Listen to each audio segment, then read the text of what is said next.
হলের গেস্ট রুমে বসাকে কেন্দ্র করে রাজশাহী বিশ্ববিদ্যালয়ের ছাত্রলীগের দুপক্ষের সংঘর্ষ হয়েছে। দেশীয় অস্ত্র নিয়ে ঘণ্টাব্যাপী চলে ধাওয়া পাল্টা ধাওয়া, ঘটানো হয় ককটেল বিস্ফোরণও। তাতে ক্যাম্পাসে ছড়িয়ে পড়ে আতঙ্ক।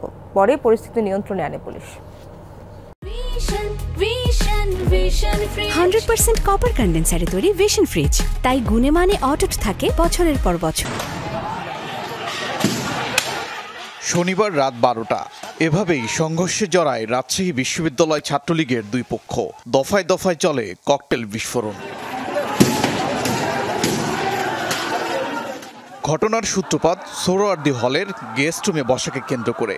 এ নিয়ে হলের ছাত্রলীগ সভাপতি নিয়াজের সাথে সহসভাপতি আতিকুরের হাতাহাতি হয়। এরই জেরে আতিকুরের কক্ষ ভাঙচুরের অভিযোগ ওঠে। ছড়িয়ে পড়ে উত্তেজনা। দেশীয় অস্ত্র নিয়ে চলে দুপক্ষের ধাওয়া পাল্টা ধাওয়া।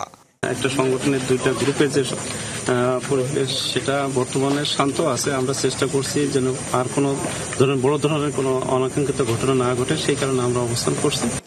এভাবে ঘণ্টাব্যাপী চলে মারামারি। আতঙ্ক ছড়িয়ে পড়ে গোটা ক্যাম্পাসে। অতিরিক্ত পুলিশ গিয়ে পরিস্থিতি নিয়ন্ত্রণে আনে।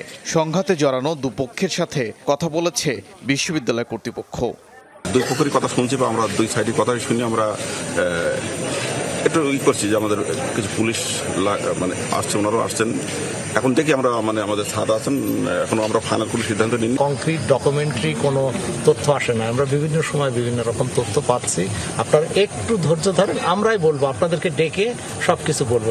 বিশ্ববিদ্যালয়ে অপ্রীতিকর পরিস্থিতি এড়াতে জোরদার আছে নিরাপত্তা ব্যবস্থা। ওবায়দুর রহমান, যমুনা নিউজ।